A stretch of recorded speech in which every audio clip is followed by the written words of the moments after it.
الحسین منی وانا من الحسین. سبحان اللہ سبحان اللہ. اس بات کو سمجھے نا, یہ حدیث ہم نے اکثر سنی ہے نا کہ حسین مجھ سے ہے اور میں حسین سے ہوں. اب یہاں پر سوال ہے, میرے آقا نے فرمایا کہ حسین مجھ سے ہے, اس بات کی سمجھ آتی ہے. یہ جو فرمایا کہ میں حسین سے ہوں, اس کی کیا سمجھ آ رہی ہے؟ دیکھیں نا, اس بات کو سمجھیں.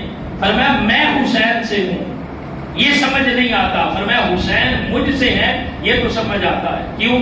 اس لیے کہ آقا علیہ السلام کی جو بیٹی ہے اس کے بیٹے ہیں. آقا علیہ السلام امام حسین کے نانا ہیں. یہ تو سمجھ آتی ہے کہ یا رسول اللہ حسین آپ سے ہے, اس لیے کہ آپ کا نواسا ہے. آپ حسین سے کیسے ہیں, اس بات کی سمجھ نہیں آتی. کبھی آپ نے سنا ہے کہ جو نانا ہے وہ نواسے سے ہو؟ کبھی آپ نے سنا ہو جو دادا ہو وہ پوتے سے ہو؟ کبھی آپ نے سنا ہو زندگی میں؟ لیکن یہاں پر آقا علیہ السلام نے کیا فرمایا؟ فرمایا حسین مجھ سے ہے, میرا نواسا ہے, میں بھی حسین سے ہوں. یا رسول اللہ آپ حسین سے کیسے؟ آپ تو نانا ہے. اس کی بڑے بڑے احباب نے تشریح کی ہے, اس کی بڑے بڑے لوگوں نے وضاحت کی ہے, لیکن اس کی ایک وضاحت جو ایمان افروز ہے وہ حضور شیخ الاسلام ڈاکٹر محمد طاہر القادری نے کی. وہ فرماتے ہیں اس کی تشریح یہ ہے اس حدیث کی کہ جو میرے آقا نے فرمایا تھا کہ میں بھی حسین سے ہوں, یعنی میں اپنے نواسے سے ہوں. اس کی تشریح یہ ہے کہ جو امام حسین ہے وہ سیدہ کائنات کی گود سے لے کر, سیدہ کائنات کی گود سے لے کر کربلا کے میدان تک فرمایا حسین مجھ سے ہے, اور کربلا سے لے کر قیامت تک جو میری ذات ہے وہ حسین سے ہے. اس لیے کہ جو میرا دین ہے, جو میرا اسلام ہے وہ حسین سے ہے. یہ جو فرمایا نا کہ میں بھی حسین سے ہوں, اس سے مراد یہ ہے کہ جو میرا دین ہے, جو میرا تعارف ہے, جو میری پہچان ہے وہ میرے حسین سے ہے. اب دیکھ لے, قیامت تک کے لیے شہدائے کربلا کے خون کے صدقے دین اسلام کو اللہ نے زندگی عطا کی. تو دین کن کے لیے ہے؟ دین ہمارے لیے ہے.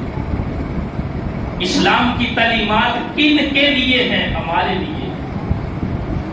تو شہدائے کربلا کا ہم ذکر کرتے ہیں, شہدائے کربلا کی بارگاہ میں ہم خراج عقیدت پیش کرتے ہیں, ان کا ذکر کرتے ہیں کہ امام حسین نے بڑی قربانیاں دی ہیں, شہدائے کربلا نے اپنی جانوں کے نذرانے پیش کیے ہیں.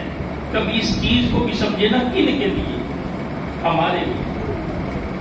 ہماری زندگی کو دین اسلام کی طرف لانے کے لیے, ہماری زندگیوں کو دین اسلام کے نور سے منور کرنے کے لیے, ہماری زندگیوں کو توحید کے نور سے روشن کرنے کے لیے, ہماری زندگی کو اعمال صالحہ کے نور سے مزین کرنے کے لیے.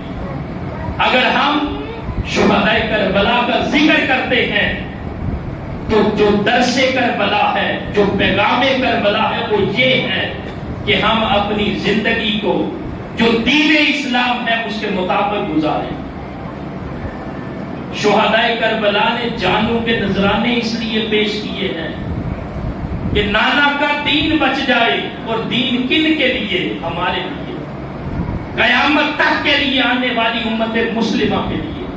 تو دوستان محترم, جو پیغام کربلا ہے, جو شہدائے کربلا کی شہادت سے ہمیں پیغام اور درس ملتا ہے وہ یہ ہے کہ ہم اپنی زندگی کو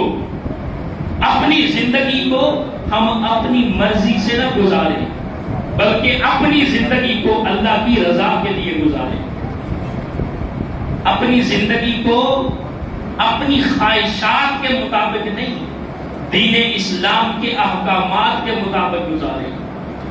اللہ رب العزت کی بارگاہ میں دعا ہے کہ اللہ تعالی ہم سب کی مختصر سی حاضری کو اپنی بارگاہ میں قبول فرمائے اور شہدائے کربلا اور آقا کریم علیہ السلام کی اہل بیت آل اطہار اور صحابہ کرام ان کی محبت سے ہم سب کے دلوں کو روشن فرمائے اور ہمارے دلوں کے اندر آقا علیہ السلام کی آل پاک کی محبت کا ایسا چراغ روشن ہو جو کل قیامت کے دن اللہ کی بارگاہ میں ہمیں سرخرو اور کامیاب کر دے.